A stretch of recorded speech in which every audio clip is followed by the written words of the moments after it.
আজকের গল্প প্রস্তুতি পর্ব। সারা গ্রীষ্মকাল পিঁপড়েটা সমানে খেটেছে, শীতকালের জন্য যাতে কোনো চিন্তা করতে না হয় সেই জন্য।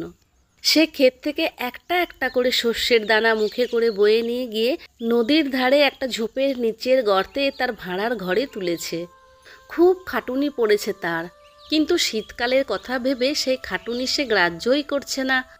মাঝে মাঝে একটু বিশ্রাম নিচ্ছে, আবার গিয়ে কাজে লেগে পড়ছে।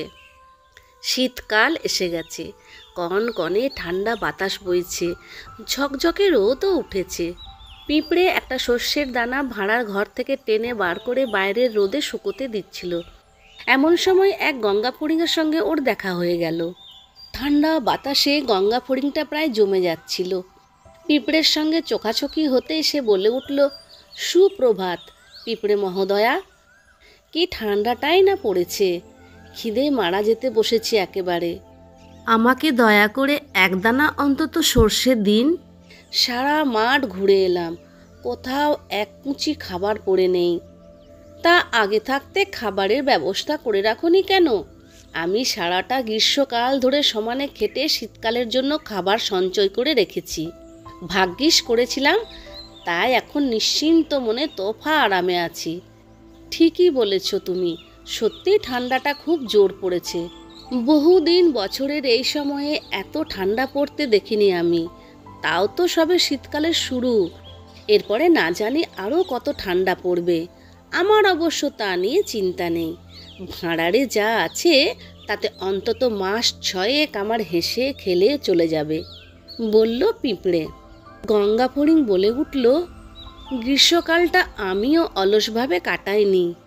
পিঁপড়ে জিজ্ঞাসা করল, কি করেছিলে বাপু তখন? গঙ্গা ফড়িং উত্তর দিল, কেন, গান করে সময় কাটিয়েছি। প্রত্যেক দিনই সকাল থেকে সন্ধে পর্যন্ত চারিদিকে লাফিয়ে বেড়াতাম, নয়তো সূর্যের আলোয় আরাম করে বসে মনের আনন্দে গান করতাম। ও তাই নাকি?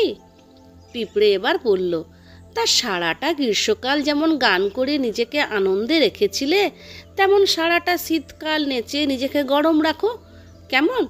আমি তোমাকে এক কুচি দানাও দেব না। গঙ্গা ফড়িংয়ের সঙ্গে আর কোনো কথা না বলে পিঁপড়ে নিজের গর্তে গিয়ে ঢুকলো। গঙ্গা ফড়িং বেচারা খিদে আর তেষ্টায় অস্থির হয়ে এদিক ওদিক ঘুরে বেড়াতে লাগলো।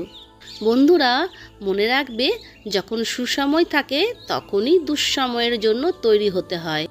তাই সকলকে ভবিষ্যতের কথা চিন্তা করে কিছু না কিছু সঞ্চয় করে রাখা উচিত, যাতে ভবিষ্যতে দুঃসময়ে কাজে আসে। তোমরা সকলে খুব ভালো থেকো, আনন্দে থেকো, সুস্থ থেকো, এই শুভকামনা নিয়ে আজ এখানেই শেষ করছি। বাই।